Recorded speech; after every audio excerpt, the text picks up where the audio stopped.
Welcome to Blood in the Snow Radio, where we give you the latest news and interviews with the best in Canadian genre cinema. Here are your hosts, Robert Bellamy and Festival Director Kelly Michael Stewart. And here we are, Blood in the Snow 2024. Kelly, how you doing? I'm doing great. Yes. And we have our first guest today. If I could get you to introduce yourselves and the project you're with. Yes, my name is Emile Lavoie. My name is Camille Mongeau, and I'm a screenwriter and actress in the movie Mean Ends. Yes, and I'm the director, co-screenwriter, co-producer for the movie Mean Ends. Excellent. And you guys screened tonight, but that's an excellent little short you put together with twists and turns. And how did that start?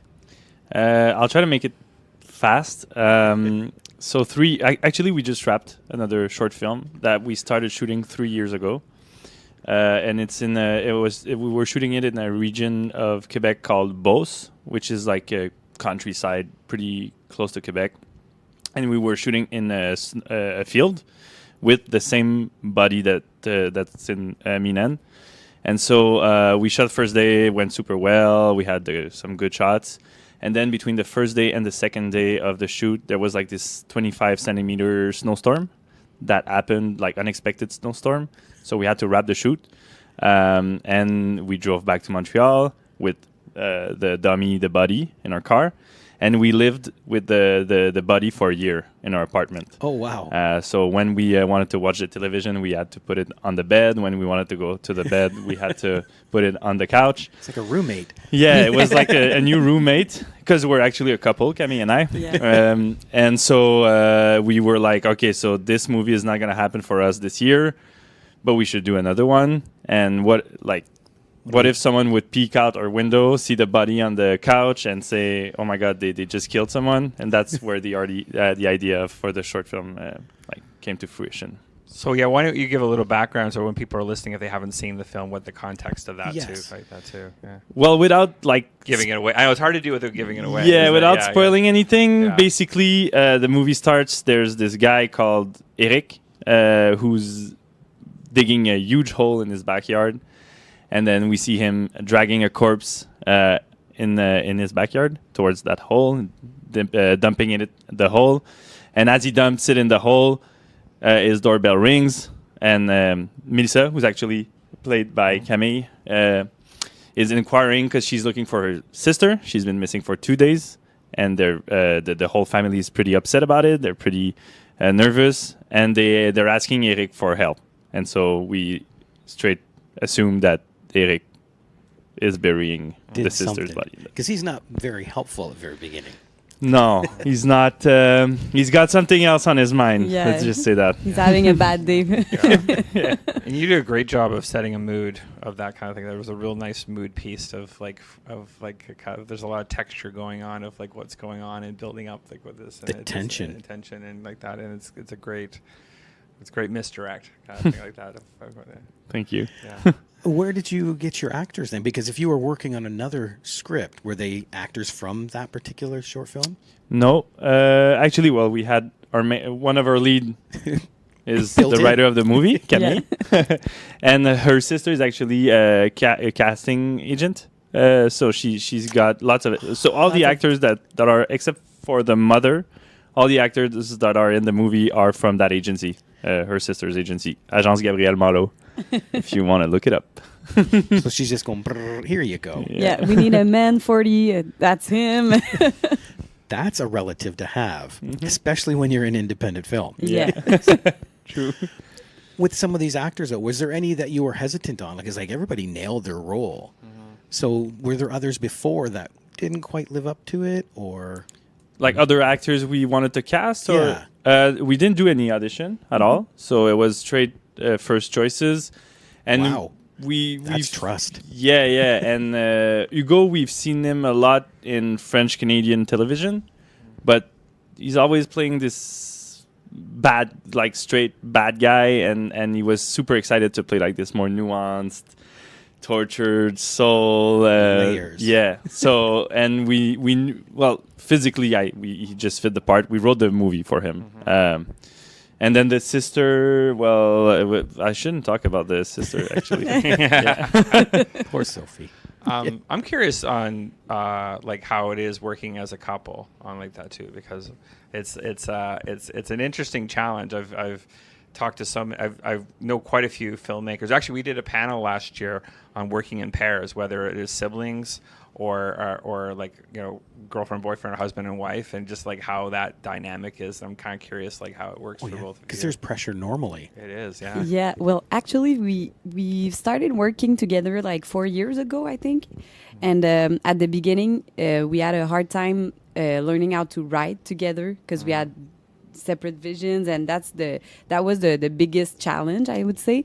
But after that, for the production, for what's our vision, what we want to do with like our career, like we have the same vision, so it's easy to just move on and work in the same direction. And I do have to say that for the movie Mean Ends, he asked me to shave the half of my head. I don't know if you noticed.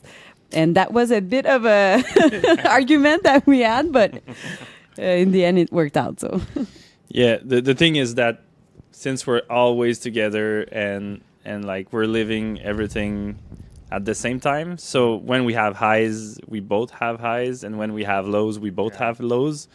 So it's hard to like be there for the other person when we get some bad news or something, because we're just like, It well, affects you both at the same time. exactly. Yeah. But when it's good news, then it's the roller coaster of happiness. Do you find you're able to turn it on and turn it off? Because I know in my case, because I run the festival primarily with my partner Sarah, and there's no off switch. Like we're always just talking about the festival and what kind of thing like that too. It's always kind of like that too. And I remember even a long time ago, not to name drop, but I interviewed Rob Zombie and Sherry Moon Zombie, and I asked them, do you at the dinner table, like, do you turn it off? And they both smiled and went, no, we never turn it off. It's always going on. Yeah, I think it's the same for us. it's the same for us. Yeah. It's like bedtime talks and breakfast talks and in the middle of the night talks. So yeah, it never stops. Yeah. Well, it's so easy because you're always together, Yeah. and the ideas just happen. Yeah, there's too many ideas. Yeah. That's So- the problem. The idea for the character having the side shaved head, was that plot point, or was that just to see how far you could make her do things? Just to see how far she. I was committed or not. No, but she played in like a few features in the French Canadian features, and one of them called Quatre Soldats by Robert Morin. I don't know if you know him, but she's the lead, and she had her whole head shaved. So I knew So she was this willing to do it. nothing. It was The side of the head was nothing. How long did it take to film that? 4 days. 4 days. Yeah, 4 days. Actually, like we wrote the script in, I guess, May. We shot at the end of July. So it was a quite a fast like pre-prod, and then we didn't finish the edit for like a year. We loved the edit, but we wanted to like sit on it, and we did a test screening with audience members, friends and families. They all had takes and stuff to say about it, and then we didn't listen at all to what they had to say. And we just said it's picture lock, and then the coloring process and the post process went pretty fast. Yeah. Do you find? I'm curious. I hear mixed responses, like from French Canadian filmmakers, about how their films are received outside Quebec. I just like that too, because sometimes we have I talk to filmmakers at Fantasia and things like that, and sometimes they're reluctant to submit to a lot of festivals across Canada or in the U.S. because of like not like that too. Do you but then in cases we try and play as much French Canadian as we can as well. But it's kind of, do you find how do you find the reaction is outside Quebec versus inside Quebec, kind of that too? I shouldn't say that, but we did Fantasia, and we won 2 prizes, like audience prize and directing prize. Yeah, best director. But apart from that, in Quebec it's harder. We did it's Really? harder. We did a screening at the Quebec City. It was super fun, two nights, but we felt that it's a very like general festival, so it's not a horror festival. Right. So it was mixed with like comedies and documentaries, and so people weren't kind of grasping the whole like second layer of humor of the short. But the short's been like going crazy in the US. It's Oh, that's great. Yeah, we went to Screamfest in LA. We did San Diego, Austin, horror. Brooklyn, Yeah, like Chicago. so. Yeah, it's in the US. It's crazy. We have we won a lot of prizes, but you see in in France or European market, it doesn't go as well as in the US. Yeah. But we met a lot of French people at Screamfest, and they all loved our short. Mm-hmm. So the horror French people, like the horror fans in the French community, they love it. But we didn't do many European festivals except in Ireland. Ireland, they got it. Right. Yeah. And that's interesting because, like, I find even in English Canada too, is that a lot of the Canadian films that we have here, they have to go to the States to get accepted to be accepted here. And Yeah. That too, it really Like does the say. It's Cronenberg the same in kinda- Quebec also. Yeah. We say on the what's the You are not a prophet in your own country? I guess. Yeah. That's Can't- kind of Actually, yeah. Unless you're in the U.S. The U.S. live all their own stuff. Yeah, you'll be your own prophet. Yeah.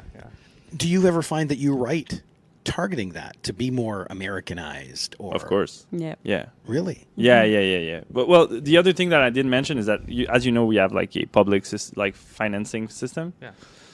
And horror isn't like their priority, I'd say. Like we did the Humanist Vampire. I don't know if you've seen it. That's one of the first feature horror feature that really had the full patch, like Sodec and Telefilm and all that. But when we decided to shoot that movie, we said, oh, it's going to be self-financed for sure. We're shooting in 2 months. So we're going to do the movie that we really want to do that's wouldn't ever get financed in with the institutions. And that's why we wrote this one. Yeah. Mm-hmm. Yeah, it's interesting with the funding. I think there's been I've been finding that there's been a better movement. I mean, they allow the fund for genre stuff than there was. It was very, very hard even 10 years ago. I think it's gotten improved. It's not quite there yet. It might be a bit harder in Quebec, but I'm finding in Ontario and the rest of Canada, it's there's a lot more openness to genre stuff with the funders, but it's still getting. A lot of times I've heard filmmakers have to put the word thriller in their funding application versus horror, and it seems to go over a little bit better. Yeah. Excellent. Well, if people are trying to find you to see what you're up to and your projects, how do they find you? I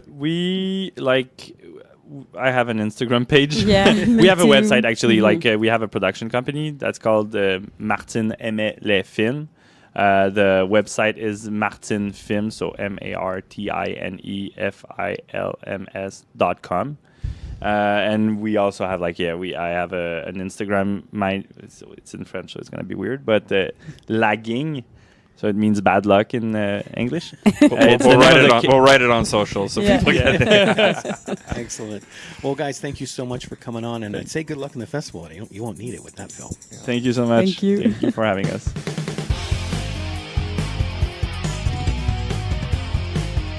Join us next time for Blood in the Snow Radio. Bits Radio is a production of Three Evil Cats Productions in association with the Blood in the Snow Canadian Film Festival. For more information and to listen to other episodes, visit bloodinthesnow.ca and tweet us at BitsFilmFest. Music by Jen Gorman, produced and edited by Kelly Michael Stewart. I am Edward.